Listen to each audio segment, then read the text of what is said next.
Batman has been one of the most popular and recognized comic book characters since he was created in the late 1930s. He has spawned tons of comic book series, 2 serials, a silly but fun TV show in the 1960s, multiple cartoons, and of course several movies. There have been 2 Batman movie series. The first series had 4 movies which were directed by Tim Burton and Joel Schumacher, and the second series had 3 movies, all 3 directed by Christopher Nolan. This week we cover the beloved original Batman movie series and talk about whether the movies still hold up and what impact they have on us.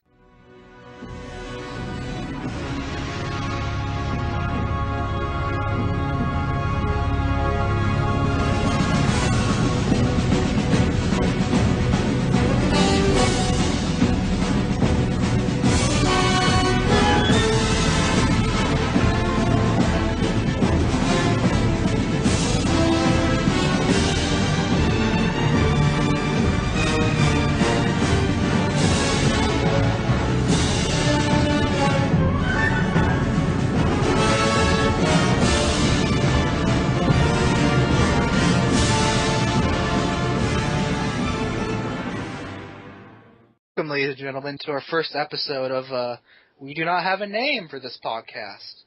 I'm Steven. I'm Michael.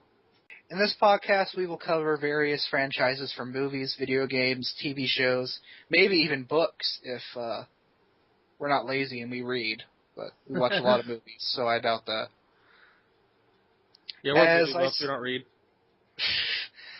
Why read when you can watch it on screen? Yeah, no, so wait for the movie. Movie's usually better. Exactly. As I pointed out in the intro, this week we will cover the first 4 Batman movies, and next week we will cover the 3 Nolan movies. And depending on how you look at the movies, you may say we are covering the better stuff next week. But well, you already clicked on this podcast, so you might as well listen to us talk about the first 4 movies. like them or hate them. Yeah. Or never heard of them if you're one of the younger generations. Yeah, when if they you hear haven't heard... Batman just talks about, yeah, why so serious? So if you actually haven't heard of these movies, you should definitely listen. We will keep this mostly spoiler-free. And if we break some spoilers, and if we say a bunch of spoilers, I'll make sure to put them in annotations like, oh, spoiler alert, skip to this number, so we don't ruin the movies for you, in case you haven't seen most of these really, really old movies. Which you should have seen by now. Yes. So first up, Batman, 1989. Directed by Tim Burton, written by Bob Kane and Sam Hamm. This movie, it seems to be, the favorite, outside of the Nolan movies. Everyone's second favorite seems to be Batman. Yeah. And out of the old movies especially, that's what everybody says their favorite is Batman. And in this movie, and in Batman Returns, Batman was Michael Keaton. If you don't know who Michael Keaton is, don't be surprised. He hadn't really had much. Sadly, lately. he's not that popular anymore. But in the 90s, you couldn't throw a rock without hitting a Michael Keaton movie. He was a really good actor. Yeah. And he really did a good job playing, Bruce Wayne and Batman. Yeah. The thing is, at this point in Michael Keaton's career, he was mostly known for comedies like Mr. Mom or Beetlejuice or Night Shift. The one movie he had, which sadly I have not seen, although I've been told is great, is this dramatic rehab movie called Clean and Sober. I've never seen Have it. you seen it? I have not. Okay. Oh my God, there's so many people raging at us now. Oh, how have you not seen Clean and Sober? People are turning off this podcast right now. Yeah. This movie also stars Jack Nicholson as the Joker. Does a fantastic job as the Joker. Up until, I don't want to talk about the Nolan movies too much because we're doing that next week, but up until Heath Ledger's Joker, he was the be-all, end-all Joker. And also Kim Basinger as Vicky Vale. Very, very hot woman. Back in '89, she was at least. Yeah, she had surgery. And everyone's favorite Two-Face, Billy D. Williams. Lando Calrissian as Harvey Dent. Yeah, I don't know why I thought Tommy Lee Jones. Must be something wrong with me. But yeah, Billy D. Williams plays Harvey Dent. He does not become Two-Face in this. He's just normal DA Harvey Dent. Yeah. He's in 3 scenes throughout the movie. I don't think he has maybe one line.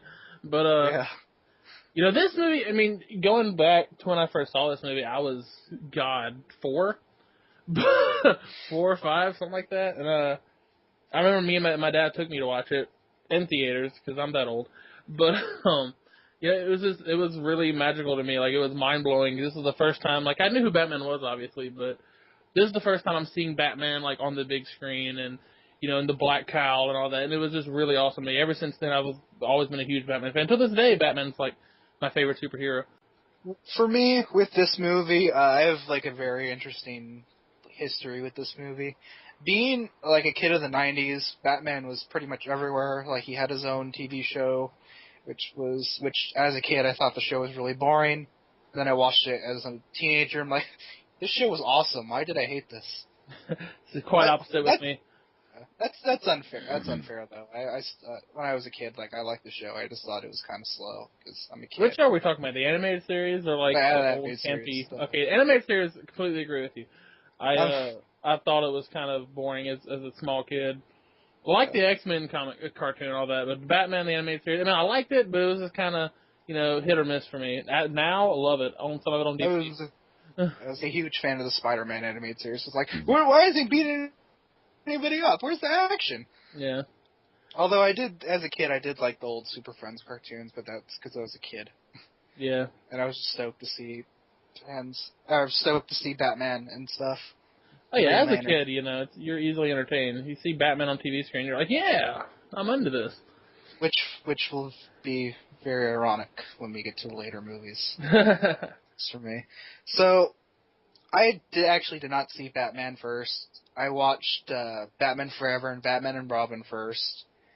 And, like, I know. One day I found a VHS, and like, Batman, there's another Batman movie? And Joker's in it? And Jack Nicholson's in it? Because I actually knew who Jack Nicholson was as a kid. That's how awesome he is.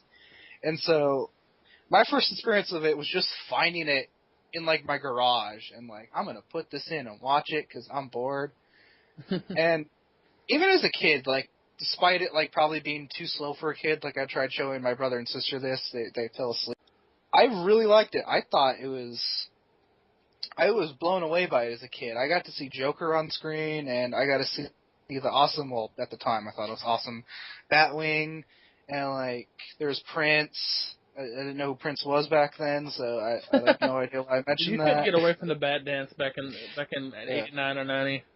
Well, this was like 2000 when I watched this movie. Yeah. This movie, like it or hate it, it really brought Batman to, like, mainstream in a big bad way, because you couldn't go anywhere without seeing the bat symbol on people's shirts. I even had a Batman shirt when this movie first came out. And, you had the bat symbol, like, shaved in the back of people's heads and stuff. Like, it was everywhere.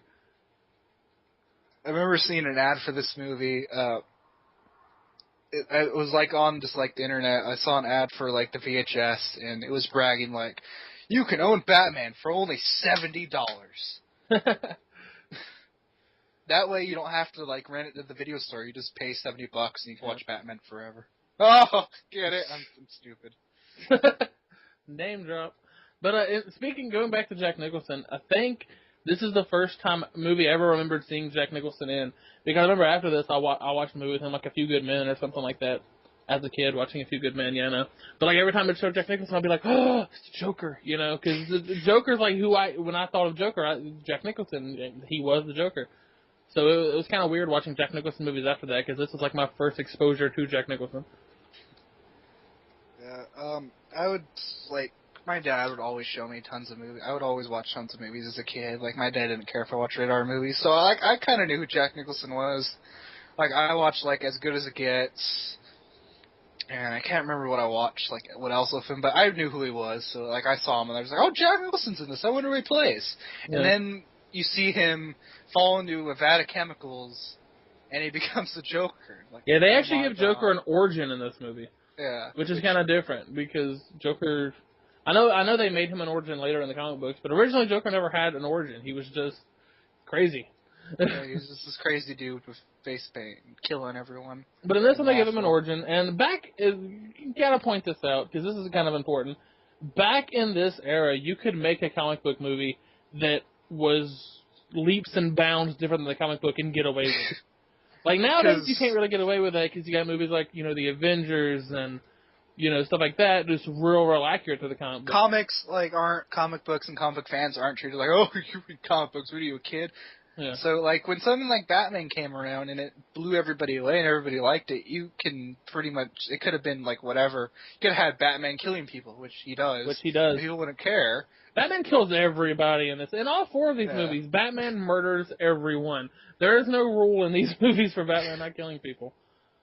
But with movies back then, if you're older, you probably, know this, but, there wasn't that many comic book movies. There's this and Superman. That was pretty much it. Yeah. And Swamp Thing, I think. Yeah. Nobody knew who Swamp Thing was back then. That movie came out so under the radar. But, yeah, this movie, all 4 of these movies, so different from the comic books. But, like I said, you can get away with it back then, because back then you didn't have a new comic book movie opening every other week like there is today. So Joker gets an origin where he's actually the gangster that killed Bruce Wayne's parents, which, different from the comic books, I know. But spoilers. Yeah, whatever. But, and then he falls in a vat of chemicals that turns his skin white. And that's how he becomes the Joker. And he gets crazier, too. Apparently the chemicals not only turns his skin white, but makes him crazy. Because it could put the smile on his face, and when people smile all the time, they go crazy. Right, obviously. Nowadays, something like that, it's kind of weird, especially when the movie actually takes itself pretty seriously. That's good. I'm kind of glad this movie takes itself seriously. That's what probably people liked about it so much. Yeah. And this was the only Batman movie out of these 4 that took itself seriously. After this one, all seriousness went out the window. Yeah. Watching it now, this movie is pretty seriously. It hasn't aged all that well. The effects are kind of... The effects are laughable. Towards the end of it, Batman's in the Batwing, and every shot it shows of the Batwing. Back in the day, it was awesome, the Batwing, look how awesome it looks. Now, you can obviously tell it's a toy on a string whipping around somebody's head. It's pretty bad. But, I mean, the plot of the movie, the story of the movie, and the acting, it don't take away. All that's still great. Yeah. And... as we pointed out earlier, Michael Keaton is in this movie. I liked how we spend most of the time talking about Jack Nicholson, because I find it ironic because Jack Nicholson is top billed in this movie. Yeah. And Michael Keaton's, second billed. Well, yeah, go back in the day when this movie first came out, and Michael Keaton was a big selling point. Now, the main, star of this movie is Jack Nicholson.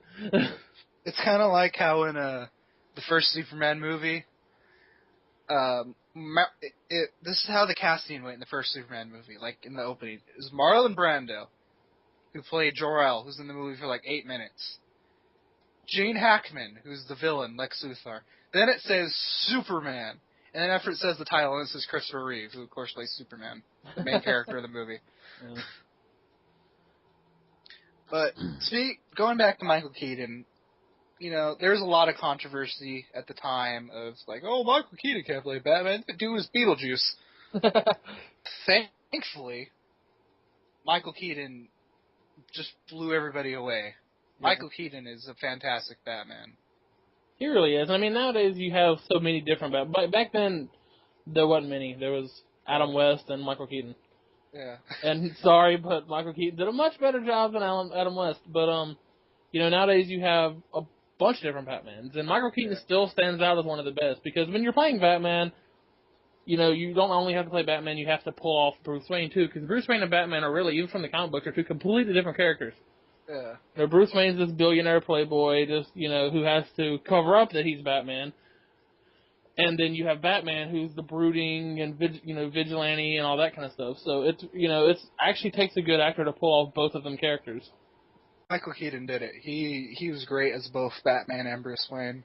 Yeah. If this was real life, other than the fact that it would be obvious that this guy would be the only person in the city who can afford this kind of shit, you could not tell that Batman and Bruce Wayne are the same person. They don't act like it at all. Yeah. That's why Michael Keaton is one of my favorite actors, because he can play 2 different people while playing the same role.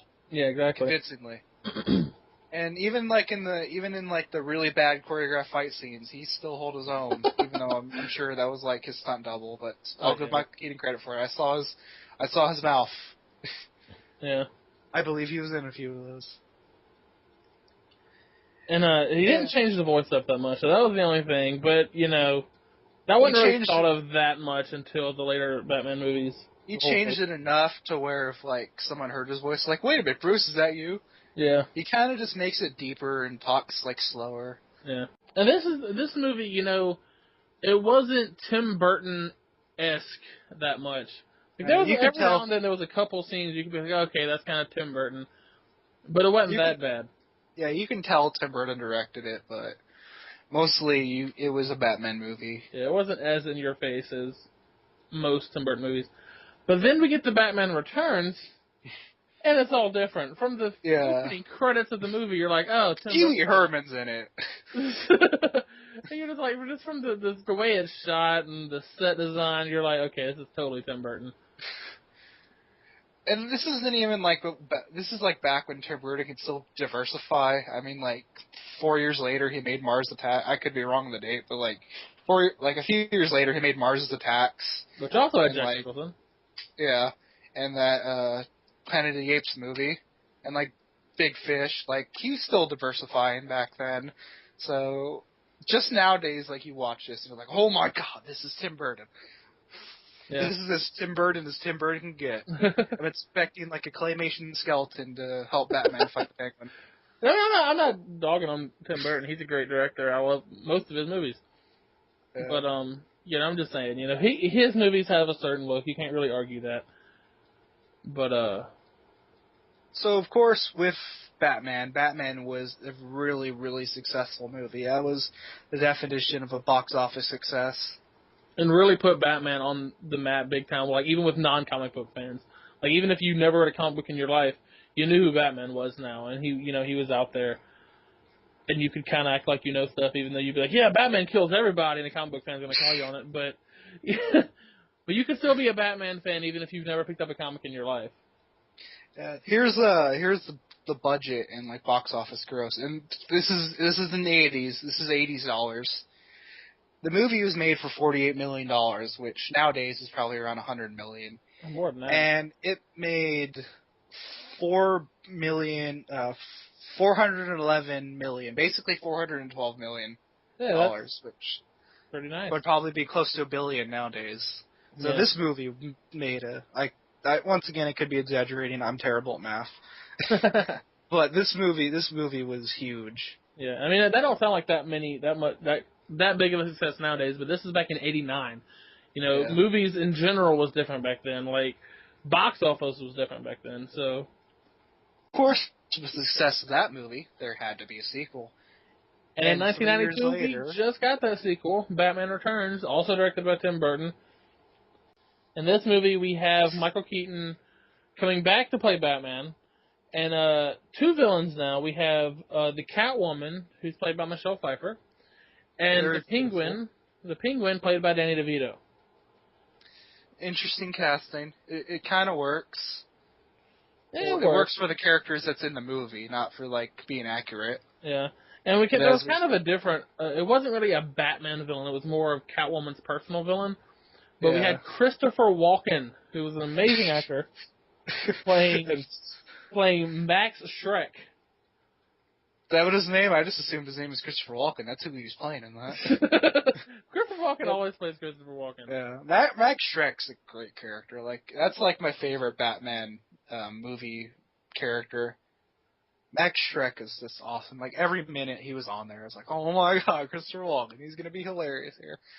And one character we're overlooking in all four of these movies, is dude that played Alfred, named Michael Gough, I think his name is. Yeah. Not with us anymore. He died back in 2011, but he really did a great job. He played Alfred in all four of these movies, and really did a fantastic job in all four of them. So. Yeah. He really brings legitimacy to these very silly movies.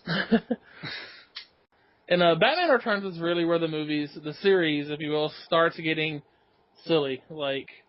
You have these funny noises when characters get beat up, and you have these just hugely over-the-top villains who just, walk There's around henchmen who are giving basically... puns. Yeah, the henchmen are just horrible. Batman has, like, a huge little, like, thing that rotates him in his Batmobile, and, like, that could not possibly fit in his car. Yeah. And the henchmen for this movie, like the Penguins, Catwoman don't have henchmen, but whatever. But Penguin's henchmen are circus folk, are carny folk. I don't understand the why, but I don't understand the connection between them two. But okay. Because I guess carny folk live in the sewers. Yeah. Penguin lives in the sewer in this too, with a bunch of penguins and carny folk. Penguin, how he's perceived as like a gentleman. Yeah, he's disgusting in this movie. He is so gross in everything he does. And don't get me wrong, Danny DeVito did a great job with the character. Yeah. But as far as the character written on paper, could have been a lot better. And Michael Keaton, he still gives him the same great performance, although he's sadly not in this movie that much. Yeah, he really isn't. Batman, he's Batman like 3 times. And, like, he's gone for, like, a good, like, 30-minute stretch, and then when you come back to him, he's just Bruce Wayne watching TV. Yeah. He's Bruce Wayne a lot more in this movie. Yeah, he is. I mean, this movie really focused more on the villains, because I guess it had 2 villains to tell their story, but, yeah, it really didn't. Like, Batman was kind of like the second star in this movie. And Michelle Pfeiffer, I think this woman's gorgeous. I think she is a pretty good actress. Even though, like, I don't know, I want to say I think she's bad in this movie, but I just have so much fun watching her on screen. Yeah. Like, she's just so enjoyable. Once again, I mean, the way the character was written, yeah, probably could have been written a lot better. But she really did a great job playing the character as it was written. And both these characters have kind of an odd origin, kind of like the Joker in the first one. Penguin's origin was Pee Wee Herman with his father. And, apparently he was born deformed, obviously, with, like, penguin hands and everything. So they put him in a basket and sent him down the river. And he ended up in the sewer. And he was raised by penguins and carny folk. And then he himself became a penguin. Yeah. Until finally he emerged from the sewer to, be like a politician in Gotham. Because why not? And he starts running for mayor and everything, which, is kind of close to the real penguin. Catwoman, a little bit more silly. Yeah, she's pitched out a window by Christopher Walken, and she falls down, and instead of dying, she gets licked by cats. They lick all her wounds. So she gets up and goes home and makes herself a cat suit, and becomes a cat. Extremely athletic. Yeah. And just totally changes her personality. Yeah, and she played this really shy, really mousy, timid, secretary. Then she becomes Michelle Pfeiffer. And I mean, just the cat-like stuff she did. I mean, Penguin, acting like a penguin, that's one thing. But Catwoman really went kind of too far acting like a cat. At one point, she even eats a bird. Yeah, she licks herself. She licks her suit. Yeah. Not herself, her suit. I'm not drinks milk out of the saucer. But what we're trying to say is this was really silly, but hey. At one point, Batman even pushes her off a roof, and she falls in a truck of cat litter, and she actually says the line, "Saved by kitty litter." So, yeah, it's a little silly, but it's still a good movie, though. Basically what we're trying to say is it's not Catwoman starring Halle Berry. Thank God. But still a good movie, We're kind of janking on it now, but back in the day, I once again saw this movie in theaters, too, as a kid. And I thought it was amazing, even though I thought Penguin was really gross. But another thing about this movie is Batman was a huge success. Almost said Batman Forever. I really want to get to that one. Batman Returns was a success, but not as huge. The budget was doubled with $80 million. It made like about half of what Batman made. It made $2,067,000. Yeah. That's still pretty good. It made like I can't do math. I can't figure out numbers. Hey, that movie was a failure. That's like the biggest flop ever. Yeah. $267 million, I should say. That makes more sense. If that was how much the movie made, this movie would have never. There would have never been a Batman movie again. In this movie. But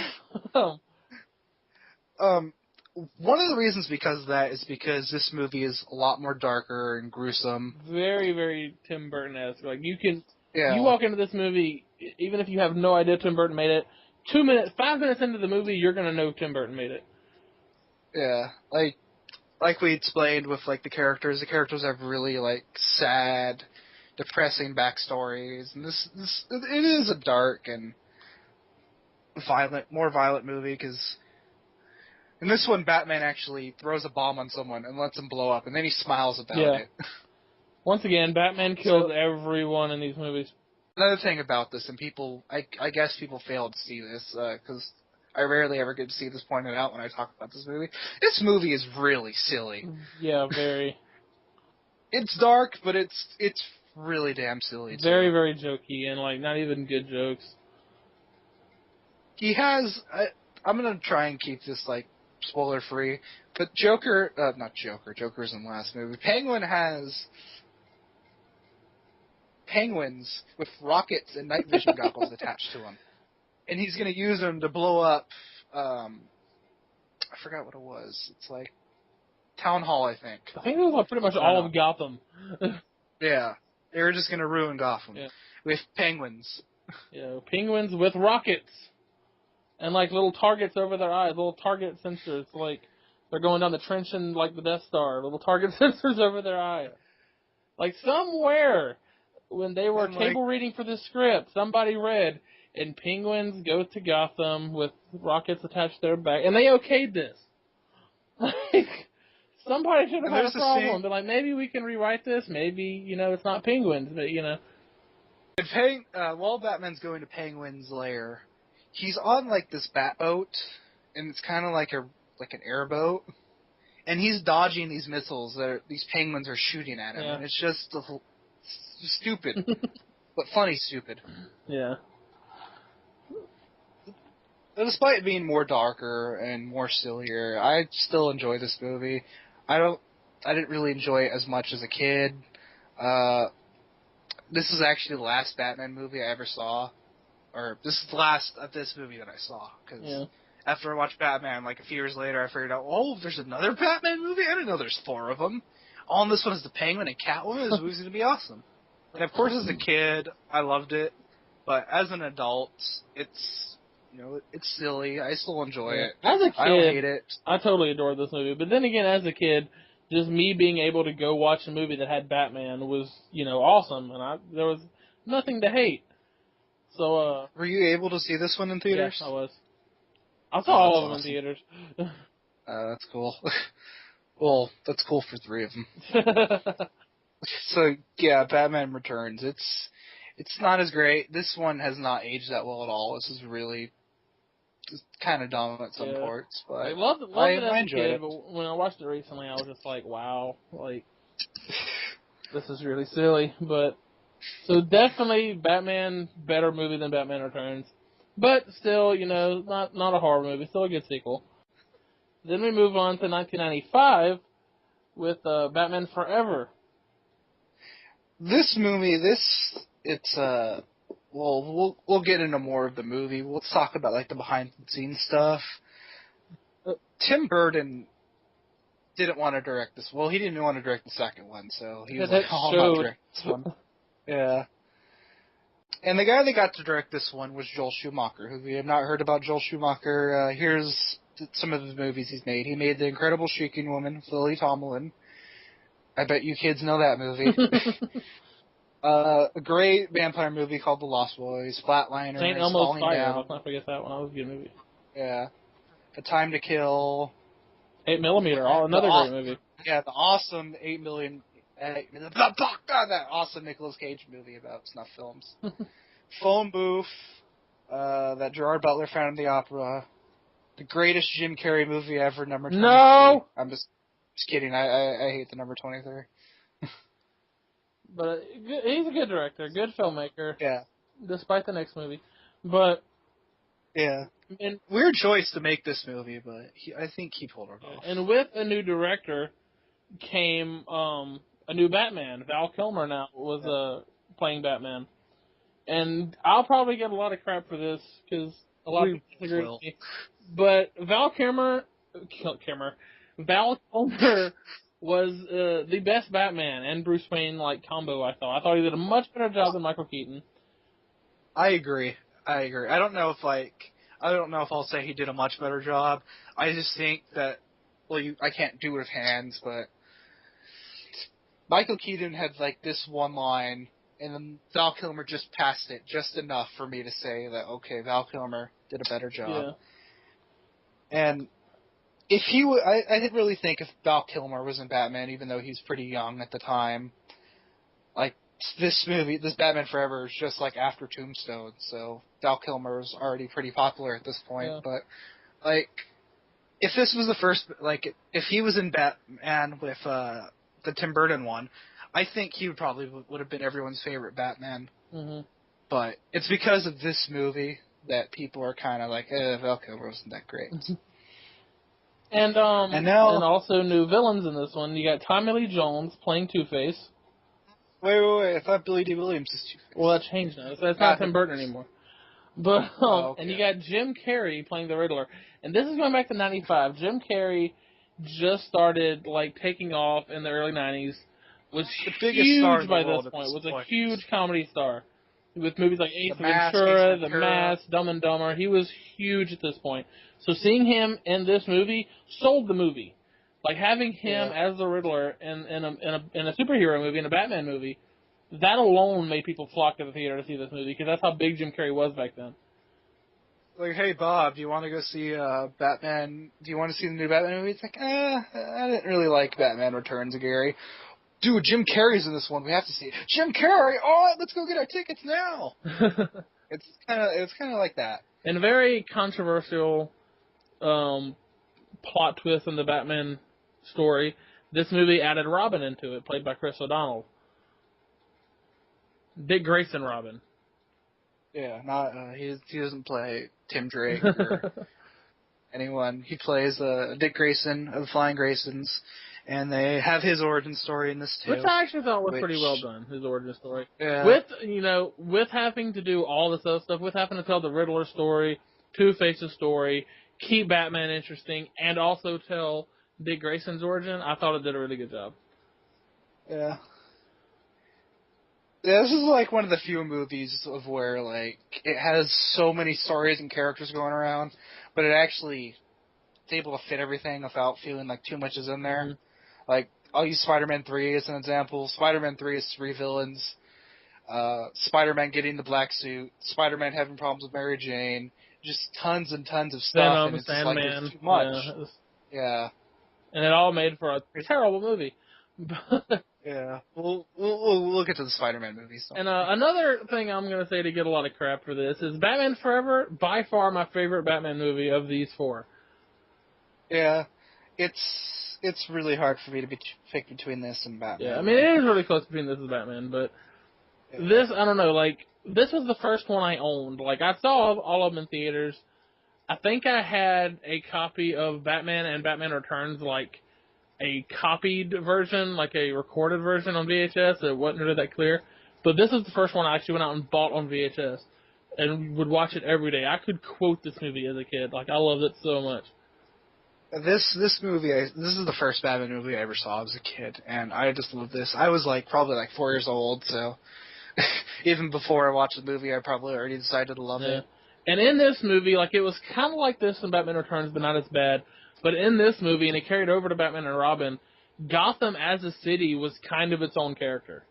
The city of Gotham, you had people running around with faces painted and just what's it called, the black light crap everywhere and stuff like that. It was the city got way over the top. The glow in the dark paint. The city got way over the top, and it was kind of cool because, like I said, Gotham became its own character in this movie. It doesn't just look it's New York. They're calling it Gotham. It looks like Gotham. It looks like a comic book. It's a comic book city. And this movie also has Drew Barrymore in the smallest role I think she has ever played in her life. She plays. This is in this movie.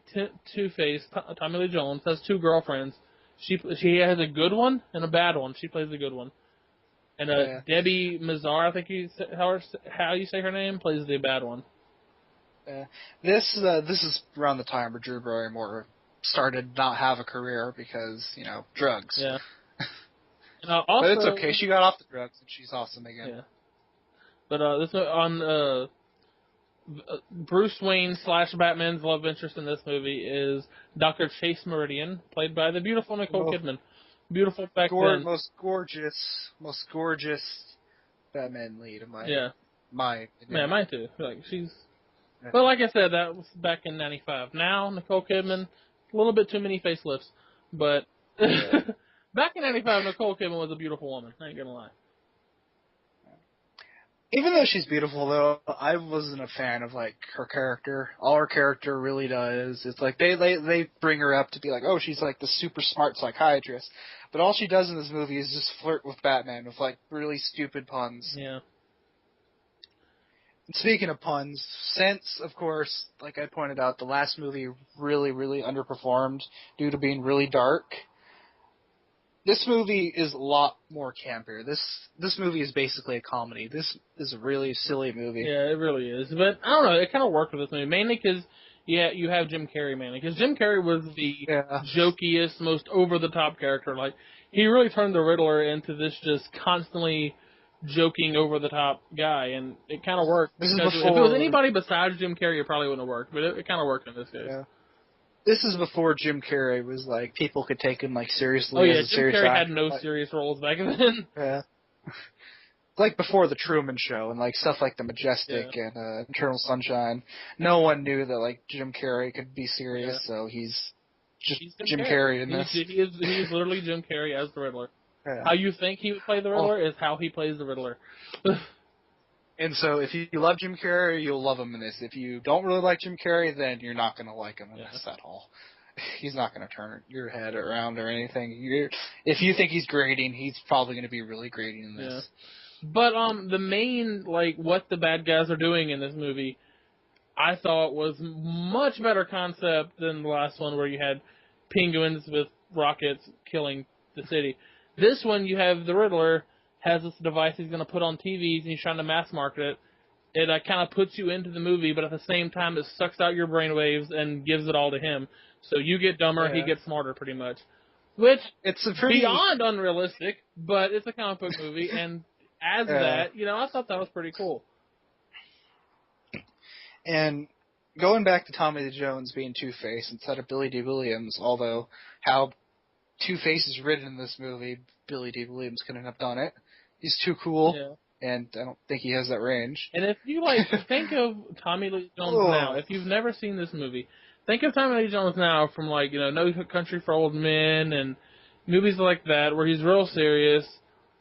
And watch this movie and you will be mind-blown about how he acts. This is the one movie Tommy Lee Jones acts, overly silly and just crazy with. He had fun with this character. Yeah. Even, Tommy Lee Jones has done, not so serious roles, in Natural Born Killers. He's kind of, going insane. And it's kind of similar to this, but just, to the max. Yeah. And while I think it is enjoyable and it's fun, and I found him funny, dancing around and stuff and making stupid puns, this was a terrible adaptation of Two-Face. Yeah, it really was. I mean, like I said, he did a great job with it. He had fun with it. But as it was written on paper, this was horrible. He did like Gollum in Lord of the Rings. He kept referring to himself as we. Yeah. Because, he's of two minds about everything, and it was... You can't take him seriously. You really can't. You could take Riddler more seriously as a villain than you could Two-Face. It was supposed to be Riddler was Two-Face's, sidekick or lackey or whatever. By the end of the movie, Two-Face was Riddler's lackey. And here's spoilers. This is just a quick spoiler. Batman kills people, remember this. Yeah. He had the stupidest, most anticlimactic death in this. Yeah. Batman, he's going to flip a coin to see if he kills Batman. Batman just throws a bunch of coins at him. And he gets confused and falls and dies. That's it. And we'll talk about, when we get to Robin, we'll talk about more of why that was very stupid to do. And the Robin origin of Robin in this movie, Dick Grayson Robin, was he's in the Flying Graysons in the circus. They go to the circus, and Two-Face bombs in with his crew and starts, has a bomb, of course, because what? Villain don't carry a bomb around. And threatens to blow up the circus unless Batman reveals his true identity, because he knows Batman's at the circus, and Bruce Wayne and Dr. Chase Meridian are there. And everybody's freaking out, and in this freak out, Bruce Wayne stands up and goes, "Harvey, I'm Batman." Nobody hears him. Instead of you have to do it like him. I gotta do my mouth. Harvey, I'm Batman. Really overacting. Harvey, I'm Batman. Nobody hears him though. And instead of being like, so he gives up instead plan. of being like, hold on, let me shush everybody up and do it again. He's just like, Harvey, I'm Batman. Didn't hear me. Oh well, and just goes and tries to save instead. Yeah, it's like right after he says it, like, oh crap, that was a bad It's a horrible I'll idea. just save the So Bruce Wayne goes into Batman, zone, even though he don't have the suit, and starts, taking out the Two-Face's crew and all that. Meanwhile, the Flying Graysons have a plan to get the bomb out, which ends pretty badly for the whole family, except for Dick Grayson.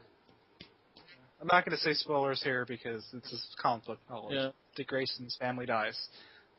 That's what happens. Yeah. So, so Chris O'Donnell, Dick Grayson, is an orphan. Bruce Wayne offers for him to come stay at Wayne Manor and kind of pull his own weight a little bit until he finds a place he can go. And, of course, he finds the Batcave and all that. He finds out the secret. So he starts begging to be a sidekick. So for the sole purpose to get back at Two-Face for killing his family. Yeah, to get revenge on him. But Batman basically tells him you should never kill for revenge. The first movie. And, so when he eventually does become Robin and he has Two-Face and he has a chance to kill him, he's like, no, I'd rather see you in jail. Then, of course, he gets captured because he is Robin. Yeah. Kind of brings up another thing about him. Chris O'Donnell was probably 25 in this? Something like that. He was mid-20s, early 20s, mid-20s. And how Robin's written, it seems like he's supposed to be a kid? 16, 17. Yeah, they're constantly, saying little things, making you think he's like a child or something. And he's obviously, early 20s, mid-20s, old enough to be on his own. And they're like, oh, he's an orphan with nowhere to go. And I can't. He's probably around 18 because he gets to joyride the Batmobile. Yeah. Yeah, that happens. So instead of just crashing it, he actually he drives it pretty well, and then he can also drive a motorcycle. Speaking of the Batmobile, as much as I love this movie, the Batmobile is so ugly in this movie. Yeah, go look up pictures of the first Batmobile from Batman. It's pretty cool looking. Batman Returns is so cool looking, but then Batman Forever, the new model just. I don't know. I could never get behind it. It has a plastic tail on there, which I guess makes it go faster. But since it's plastic, you see it shaking all the time. Yeah, if it was still, if it would just stay still, it would look cool. But every time this car's moving, you can just see that wobbling back and forth. So I don't know. Even if it would stayed stationary, I still hate the tail. Yeah. It just doesn't fit. It looks dumb. Yeah, it does. Back to the movie. But overall, like I said, this is my favorite Batman movie out of them. I was obsessed with this movie when it came out. I loved the first two. Made me a huge fan of Batman. I mean, I was a fan of Batman before, but the movies, getting to see Batman on the big screen really, made me a huge fanboy.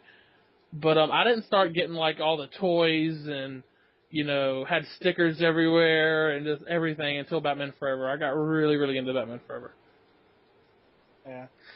I loved this movie as a kid. I still really love it as an adult. Like I said, Val Kilmer's my favorite Batman. Even though, when you think of Batman, he doesn't really act like Batman. He makes a lot of puns and stuff.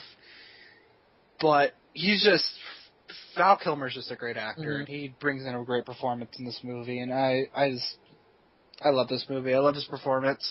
I love Jim Carrey in this movie. Chris O'Donnell in this movie. He's okay. Yeah. He's fine in this movie. And even the score of this movie is amazing, the music. Yeah, it's a great score. Even the original music, the background music is good, and the soundtrack is just great music in this one. And since, of course, the last movie was underperformed, and they made this campier and sillier and more just like overall funny and more fun. They expected this to make a lot more money, and honestly, looking at the box office and budget, it made pretty much about the same. The budget for this was $100 million, 20 more from 80. Of course, see, I know math. Shut up. Good job. And this movie made around $336 million, which, if you think about it, that's pretty much the same like amount of money it made in the last movie. Yeah, and this is also mid-90s, so you have to remember that's why. Yeah. Nowadays, that's nothing. And the mid-90s, that was a bigger bit. Yeah, so it was successful, but once again, still not the big runaway hit the first Batman movie was. But since it's successful, they made another one. And since Joel Schumacher they felt he did a good job, they kept him. Val Kilmer, who is a jerk in real life, didn't want to work with him anymore. And if you haven't seen these movies, if you know, and if you're listening to this and you're going to take anything away from this, don't stop after Batman Forever. Do not watch Batman and Robin. You're jumping the gun, man. I wanted to set this up more. And so Val Kilmer wasn't in this. And what sucks is this slowly started the end of Val Kilmer's career. Yeah. Like, he was insane. Also, I shouldn't say, like, he didn't want to be in it because, like, he hated the role. He also had to film Saint, the movie Saint, around the time that he was in Batman, that Batman and Robin came around. I haven't seen Saint. He probably made the better decision. Because Batman and Robin is awful. Terrible, terrible movie. Just nothing about this movie was good. Like, this is like literally like the butt monkey of comic book movies, and it deserves its reputation. And despite having only characters that stayed around was Chris O'Donnell rephrased the role as Robin. You still had the same Commissioner Gordon and Alfred. Only 3 characters that stayed for this crap. This movie was not that much of a success. We'll explain why in a bit. The budget for this was $140 million. So we went from Michael Keaton to Val Kilmer. Who played Batman in this movie? Who could we get after Val Kilmer said no? Who was the go-to for Batman? I don't know, like, how many people they casted, or if they're just immediately like, hey, George Clooney just got off ER. George Clooney, the worst Batman in the history of Batman. He is. And unlike Michael, I love George Clooney. I think he's a great actor. He does not play Batman or Bruce Wayne. He plays George Clooney in this. Okay, if anybody out there watches like special features on DVDs and whatnot, I can agree that George Clooney is good in some movies. He was good in the Ocean 11 movies. He was good in From Dusk Till Dawn. He was good in Burn After Reading. Couldn't think of the name of that movie. Like one of the few people who saw that one. Yeah. I love the Coen brothers. Coen brothers are awesome. But if you ever take a George Clooney movie, even one that he's good in, and watch outtakes, 99% of the outtakes are going to be George Clooney fucking up his lines. Because George Clooney cannot act. He cannot remember lines for anything. Like From Dusk Till Dawn, I remember there's an outtake reel.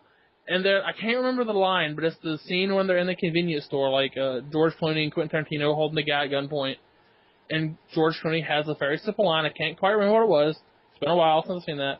But he has a very simple line. So even you can't remember the lines. I wasn't acting in it.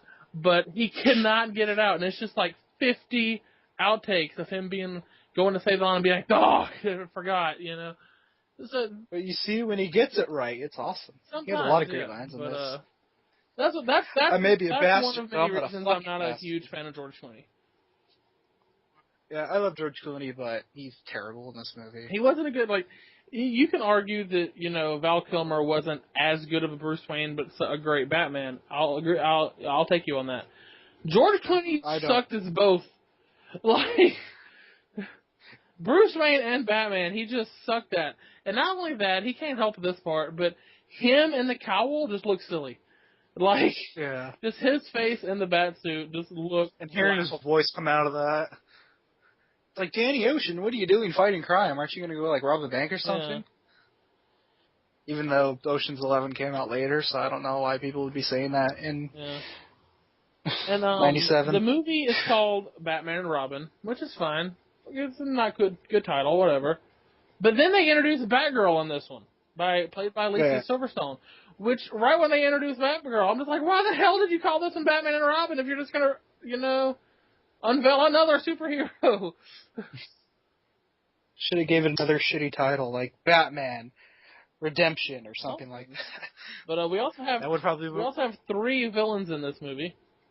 Oh yeah. And now it gets real fun. We have Poison Ivy, played by the beautiful Uma Thurman.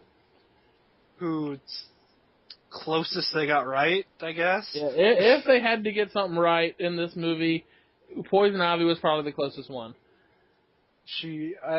I'm not too familiar with Poison Ivy's origins, so I don't know if that's accurate to the comic book.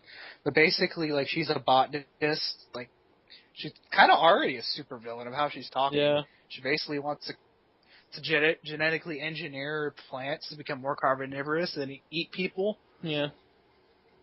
And she's working for Lionel Luthor, who is using this type of serum she made called Venom. Like what Bane has. We're getting to it, don't worry. And so this guy is literally a fucking mad scientist. Like, he's literally his hair, everything. He is a mad scientist. I don't know why John Glover played this. They should have got Jeffrey Combs to play this guy. I wouldn't be surprised if he was making zombies. You have Bane from the comic books. Yeah. Now, I'm not going to like a big comic book connoisseur, because I'm not. But I know enough about Bane to know he was one of Batman's smartest enemies. He came the closest from anybody to killing Batman. Found out Bruce Wayne was Batman, went to Wayne Manor and broke his back. In this movie, Bane is pretty much Poison Ivy's bitch. Yeah. He says like two-word sentences, and all like 1 or 2 word sentences, and all they are is he's repeating instructions. Yeah. Like, she'll be like, Bane, take out the sword. He's like, Bane, floor. That's Bane in this movie. He does whatever anybody tells him to, and then repeats. Hey, look, honey, we have a new base, honey. And even before that, Bane has an origin too, and it's not that he was in a tough prison living out his father's sentence. Yeah. He was a prisoner on death row, skinny, puny little guy, and they pumped him full of serum, and he became Bane. He got all big and bulky and stupid, and Poison Ivy's lackey. And he looks really shitty too. But if that wasn't bad enough, Poison Ivy and Bane wasn't horrible enough villains, we have another villain. The main villain in the movie, Mr. Freeze, played by Arnold Schwarzenegger. Why? Because he was famous. Yeah, kind of like Jim Carrey. He was real huge at this point. But, now, before, let's get positive, because we're going to start slashing our wrists if we continue with this negativity. Both of us, we love Arnold Schwarzenegger. Arnold Schwarzenegger is one of the greatest action heroes ever. I have The Last Stand poster in my room. I have a poster of The Last Stand because I love Arnold Schwarzenegger. I still haven't seen The Last Stand, but I am a huge Arnold Schwarzenegger fan. He is an amazing action star. Has been since the 80s. Terminator 2 is one of my favorite movies of all time. Like, I was even one of the few people, I'll get crap for this, I was one of the few people that enjoyed The Sixth Day. I actually owned The Sixth Day on VHS, and I used to watch it at the time. Oh, I'm with you. I like The Sixth Day. Like, everybody, that movie was, hated across the board, but I thought it was a really good movie, so. I actually like The Sixth Day, too. I watched that recently. I was like, this is still pretty good. Yeah. But Arnold Schwarzenegger is just awesome. Yeah. This is probably one of the worst performances he's ever had. And to give him credit, he's actually a pretty decent actor if you put him in the right stuff. Like, in the right movies, Arnold Schwarzenegger could actually, put in, a good acting performance. Yeah. So I'm not trying to say, he's a terrible actor, but he's not, a great actor. Every one of his lines is a pun. Every single one of his lines. No joke.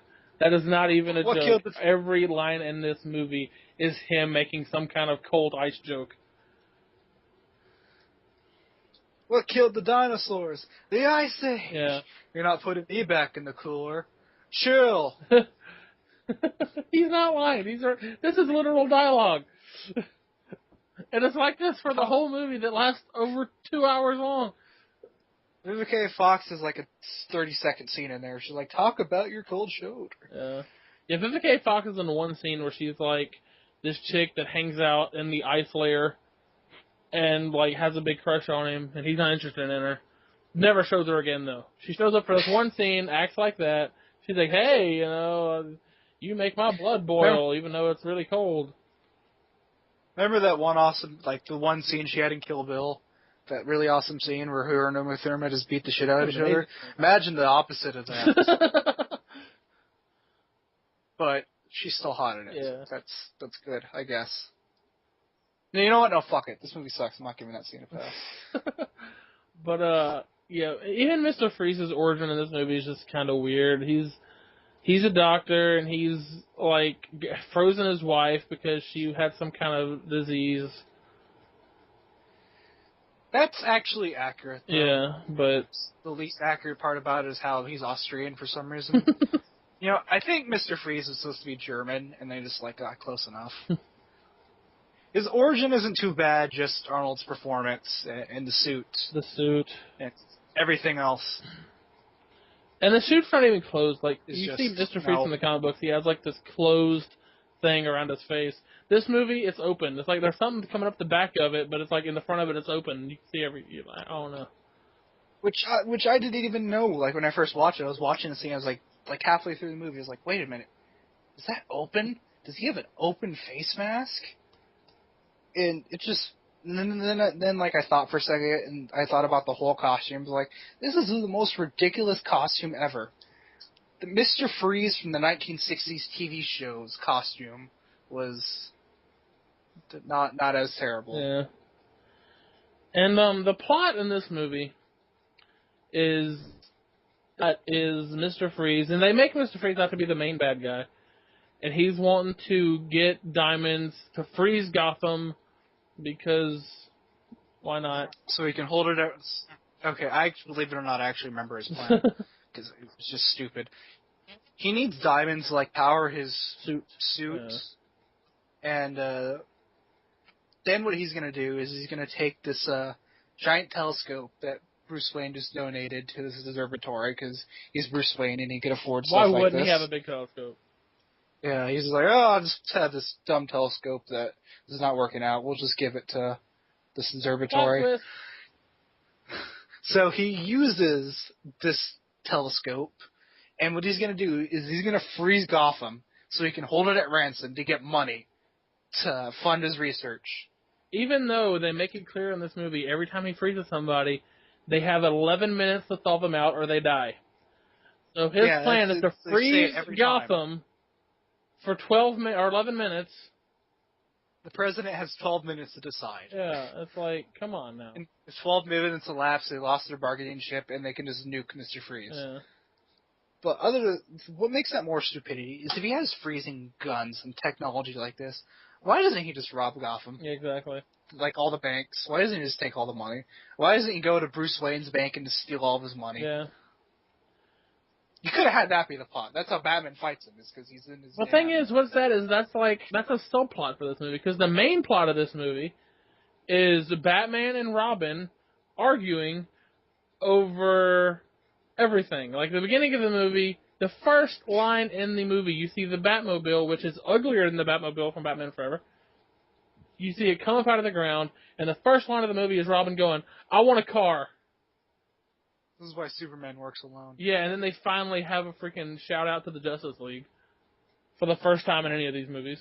Just throwaway line. Yeah. And so you wonder, it's like, wait, is Superman in this universe?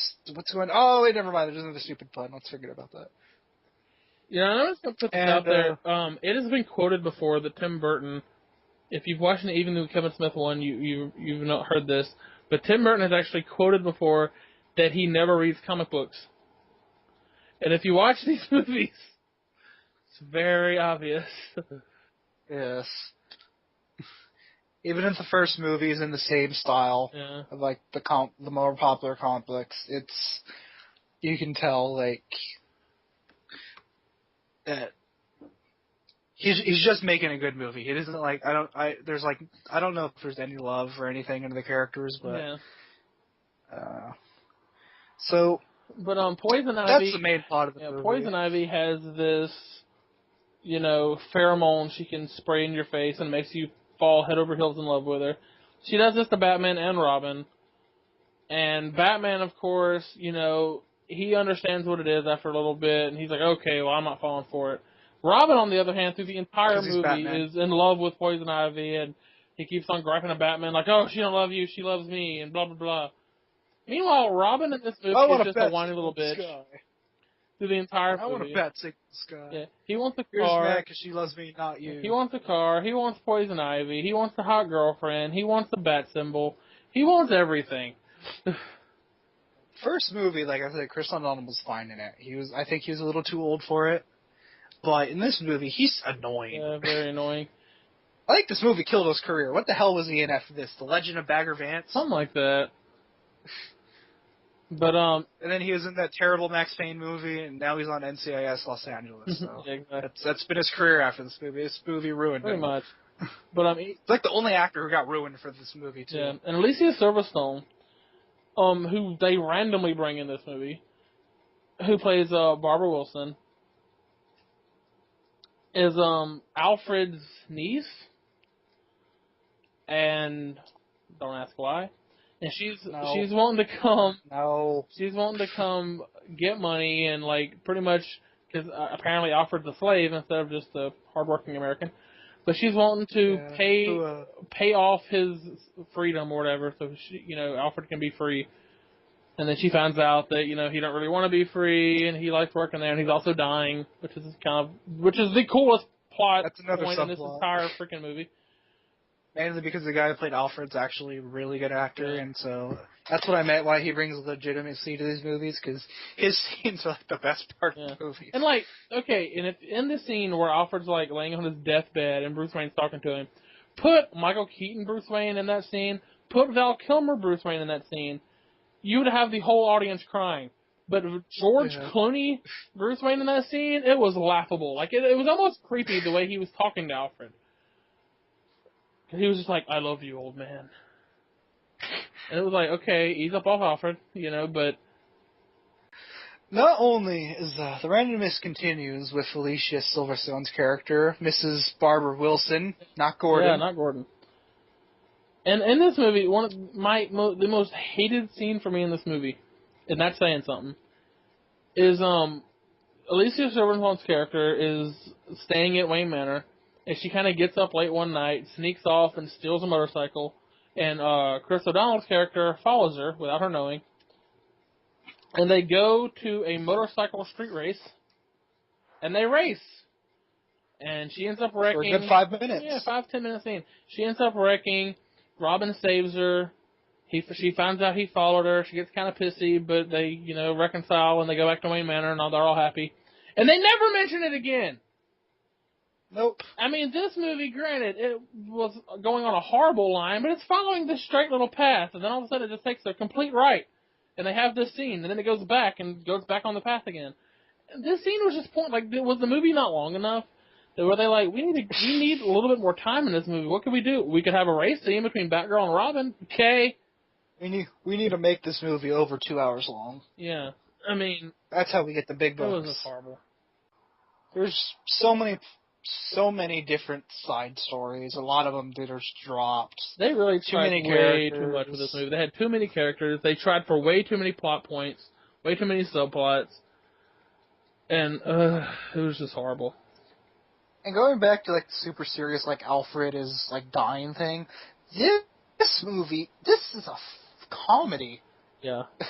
And this movie, a good comedy, Batman Forever, I think a couple of parts in it. When one of the when Two-Face's lackey or whatever would be not punched by Batman or something, they may make a silly sound. You may could hear it in the background. You'd be like, oh, did I just hear that? This movie, just about every time a lackey gets punched or kicked, you can hear boing, boom, just stupid, silly noises every time they go down. It's like the TV show. Yeah. It's at least when the TV show did it, it didn't try to take itself seriously. When people got punched in the TV show, they put comic book blurbs on Yeah, exactly. It was just horrible. Like, no, there's literally nothing good I can say about this movie. Should we talk about the other thing? What other thing? You know the thing. Everyone's favorite scene.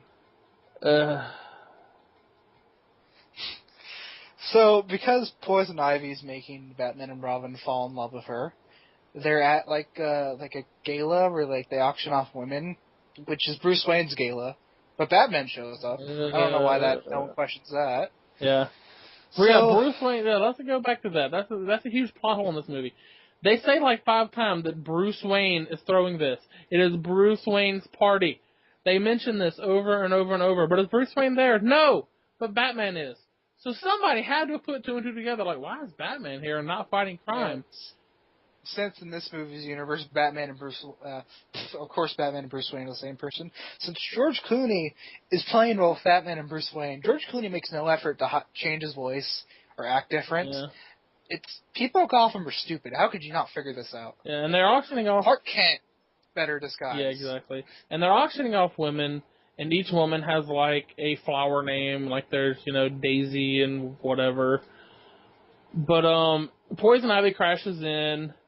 And she goes up there to be one of the auctioneers, and she's like, "I'm Poison Ivy," and she sprays the pheromone crap in Batman and Robin's face. So then Batman and Robin start bidding on her. And it gets ridiculous. Like, they're bidding millions. And at one point, Robin's even like, $5 million, and Batman's like, "You don't have it." He's like, "I'll borrow it from you." It's like, really? Like, seriously, if you didn't know it was Bruce Wayne's in, if anybody heard that, they're like, "Hey, Batman's rich."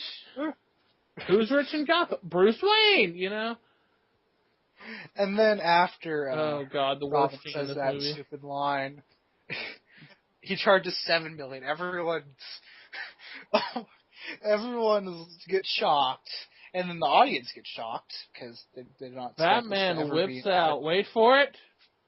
The Bat credit card. And the card even says Batman the Forever name on of the card there, says Batman Forever. And if that ain't bad enough, if the Bat credit card isn't bad enough, the line that follows makes it worse. He whips it out, he holds it up like he's in a credit card commercial, and he's like, "Never leave the cave without it." and then just hundreds of people walk out. When you're watching that's kind of like well, I'm done. It's like, this movie's pretty bad. That happens, you're like, okay, I'm finished. Don't you want to see how it ends? Oh no, that's how it ends. So that's it. The Bat credit card gets whipped out. That's how it ends. That'd be funny if that's how it did end. Like, you just don't leave the cave without it. And then credits plays like, wait a minute, what the fuck? What happened to Poison Ivy? Or whatever, that movie sucked. And as I said, I've seen all these movies in theaters when I was growing up. All of them, even Batman Returns, even though it was really silly, I liked it. I thought it was a really good movie when I was a kid because it was Batman on the big screen.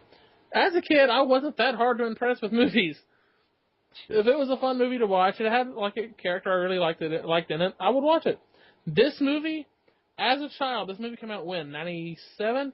As a kid, I leave the theater just being like, this was fucking terrible. Like, that was a horrible, horrible movie. Like, not even Batman was enjoyable in that movie. Because George Clooney as Batman was a dick in this entire movie. And here's where I come in, and feel sorry for me if you want to.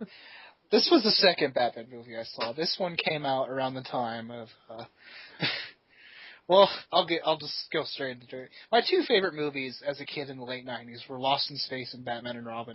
I watched those two movies so much because I had them on VHS. I'd watch those all the time. Like, oh, I love these movies. Now, when you say Lost in Space, you mean the Lost in Space with Joey from Friends, right? Yes. Okay. And you know what? I still kind of like Lost in Space. Maybe I need to see it again, but I saw it like a few years ago. I was like, oh, that's not terrible. It wasn't a horrible movie. I'll give you credit on that. Yeah, but it's not like a movie you're like, oh, one of my favorite movies, Lost in Space. No. You mean the one with, like, Matt LeBlanc and William Hurt and, like, spiders? Yeah, that one. Oh. Gary Oldman was good in it. Oh, I know, wasn't he? No, he wasn't. Why am I talking to you about this movie? Anyways, So, as a kid, I really did like this movie because I was like 6 years old. I'd watch it all the time in VHS. I had the Batmobile toy from this. I thought all the jokes were funny. The fights were cool. I thought Bane was awesome. One of my favorite actors was the main villain. And then I watched this movie like as a teenager. I was like, wow, this is not a good movie, but it's really funny. Like Arnold Schwarzenegger makes all these silly puns, and for years that was my thought. Just like, well, it wasn't terrible, but it's funny because like it's so bad it's good movie. And the reason why I wanted to start this podcast, and the reason why I picked Batman was because, well, I wanted to watch Batman, the first Batman movie. So then we just kept watching, and then we got to Batman and Robin. We even discussed whether or not we should watch this movie. Like, should we stop after forever and just be like, good series, you know? Shut up, Gladys. Batman and Robin is one of the worst movies I've ever seen in my life. Yeah, it's bad. Like I said, I love Arnold Schwarzenegger. I cannot listen. I had to listen to him talk for 2 hours. Well, let's not forget another great scene from Batman and Robin where you see Arnold Schwarzenegger, big bad villain, Mr. Freeze, in his little ice cave lair with Mr. Frosty playing, and he's telling all his minions to sing along with the song while he's dancing and shaking his foot that has like little fuzzy slippers on. And he's like, sing, sing! And he's just like singing along with this, I'm Mr. Frosty or whatever. It's just horrible. And then this is a villain. This is who we're supposed to be like, man, Batman needs to kill this guy. And there are some lines I say from this, but it's only because just they're awful. Yeah. Even for Arnold Schwarzenegger, these are awful. Like, this isn't fun, Arnold Schwarzenegger. Like, this isn't, you're watching Commando and like, oh my god, this movie's so stupid. But it's fucking awesome. Yeah. This is like, oh my god, Arnold Schwarzenegger, please get off my TV. Bring back George Clooney. Wait, don't bring back George Clooney! I mean, there was really no likable character. Like I said, if I had to pick a likable character from this movie, it'd be Poison Ivy, but even she got kind of annoying with her lines. Yeah. Like, this was this PG? PG-13, actually. This movie had to be PG-13. She made so many sex references. Yeah. And you know what makes this movie even sad compared to the other ones? This is the one movie where Batman doesn't kill anyone. So technically, you know what? No, fuck it. George Clooney was awful in this. I'm not giving him any compliments for this movie. Yeah. And like, no one's getting any compliments. No. And like, okay, Batman Forever, I can buy that from one scene to the next, Robin has an entire suit tailored for him, you know, and all this kind of stuff. But then we get Batgirl from this movie. Alfred is on his deathbed when she figures out that Bruce Wayne is Batman. He's on his deathbed, and she finds her way down in the Batcave and figures everything out. The next time it shows her, she's in a Batgirl outfit. And not only that, but she has a car. No, she's a motorcycle. Whatever. Robin has the car. Yeah. So he got his car at the end. Yeah. Good movie. No. But not only does she have one suit, she has two suits. Yeah. Like, for some reason, like, it makes no, like, in the first, like, no, not in the first one, in the third movie, like, Batman gets a new suit because, they're destroyed. Nothing happens to these suits. Like, after, like, you know, I don't care about spoilers in this movie, don't go see it. Don't see this movie. Spoiling this movie for yourself would be going to see it. That would be a spoiler. Like, Batman and Robin, they get captured by Poison Ivy, and, like, Batgirl kicks her butt while they're both wearing heels, which would hinder their abilities really hold bad. on. How do Batman and Robin get captured by Poison Ivy? You have to point this out. How do they get captured? Batman gets Poison Ivy's vines, like, grab Batman, and she says, "My vines have a crush on you." Exactly. And then Robin gets, like, kicked in a pond, and I guess, like... And he's fighting with a plant underwater. Yeah. Is the plant fighting him? I always thought, the plant like, is alive, and it, like, wraps around his neck and everything. Even as a kid, like, I thought, like, well, did he just, like, get stuck in a plant, and he's trying to get out? Yeah. Because that's what it looks like. Yeah, Batman. You have the freaking Dark Knight. Like, has all these gadgets and this genius detective and everything. He gets captured by hanging upside down from a vine around his ankles. that's how he's captured, and he has to get Batgirl to save him. And so Batgirl somehow finds him. Yeah, She no jumps. how she knows where they are. She just knows exactly where they are. Jumps through the damn ceiling, beats her up. Poison Ivy apparently gets eaten by a plant, but she's at the end, so I guess not. Yeah. And then they instead of like hurrying to go get Mr. Freeze, they go back to the Batcave, suit up again in brand new suits for no reason. They're silver. That's it. And really, only Robin's suit looks good with the silver stuff. Like Batman's suit looks terrible, and Batgirl is terrible overall in this movie. So she gets like What's funny is Batgirl. She just has the domino mask in this, like Robin, which she does. Which, if like you're familiar with Batgirl's costume, she actually has a cowl like Batman's. Yeah. You know, because she's also a bat like Batman. So she wears that cowl for one scene, then immediately takes it off. Yeah. And then she just has the domino mask with her hair undone. God, this movie's stupid. Yeah, it's really bad. But, and this was kind of the movie that ended that series, luckily. And after this, I don't want to see where they would go. There was actually talk of a sequel after this movie, because, you know... Fifth movie with... And they were going to have Scarecrow? Yeah, they were going to put Scarecrow in it.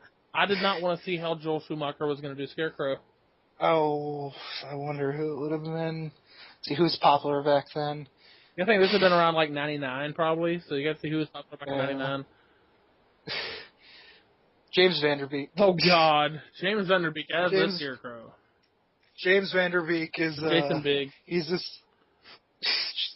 James Van Der Beek is like this... Alright, let's think of this. James Van Der Beek is like this college intern, and he accidentally gets sprayed by these chemicals, which makes him immune to fear, and so he dresses like the Scarecrow, and just makes everyone afraid of him.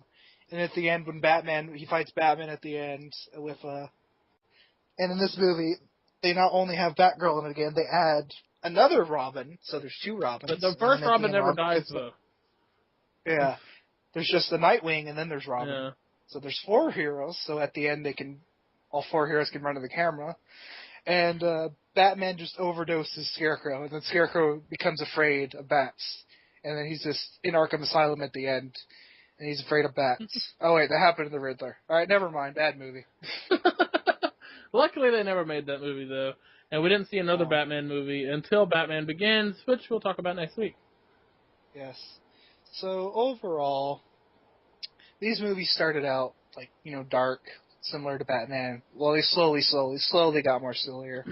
But, overall, I really enjoyed a majority of these movies. The first and third movie I love. Batman Returns, I think it's alright. I'll watch it. Yeah. Every now and then. Fuck Batman and Robin. And I mean, like I said, taking out Batman and Robin, because you shouldn't like Batman and Robin. If you do like Batman and Robin, then something's wrong with you. But taking out Batman and Robin, I mean, love or hate these movies, I mean, they really put Batman on the map of where he's at today. Like, without these movies, Batman wouldn't be one of the most recognizable superheroes he is. It's thanks to these movies that Batman was introduced to a whole new audience, and now Batman is just one of the most popular. Everyone knows who Batman is now. Even if, they don't know anything about the comic books, you go to Batman, everyone will know, Batman, he's Bruce Wayne, fights people like the Joker. Thanks to these movies, whatever you think of them, these movies made Batman huge. Yeah. And, I love Batman, and even including Batman and Robin, I'm glad I did see these movies.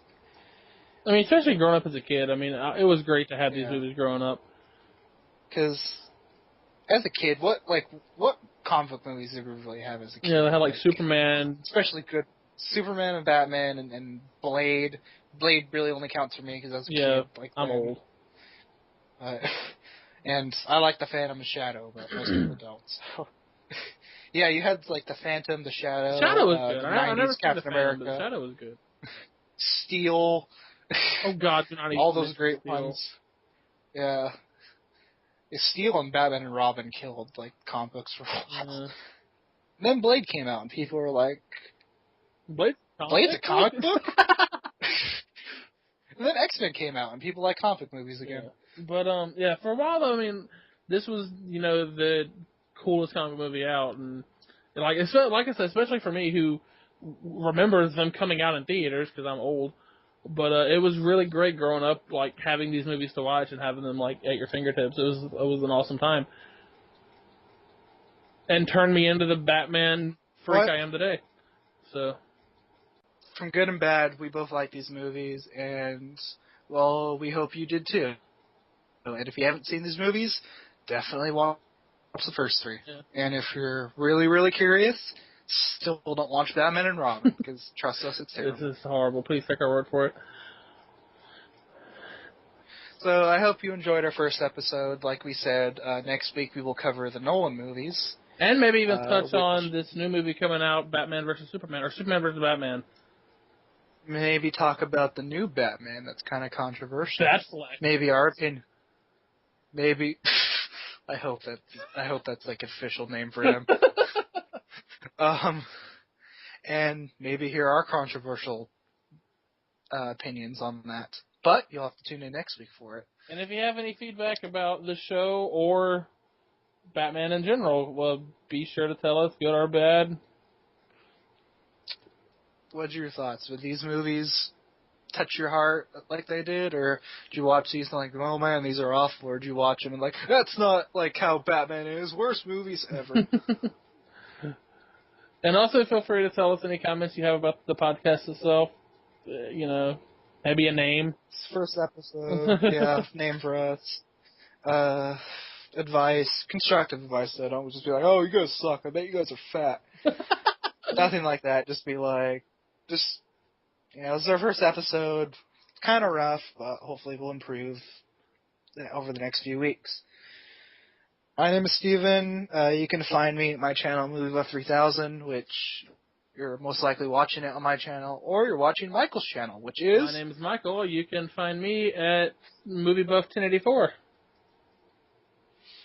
So, if you like the video, like it. If you want to be updated on next week, we don't have a Facebook yet because we don't have enough fans to warrant it yet. Oh, we're gonna have it. Just subscribe.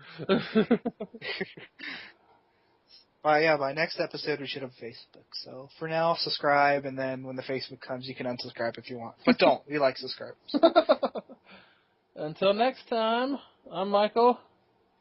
I'm Steven. We don't have a sign-off. Goodbye.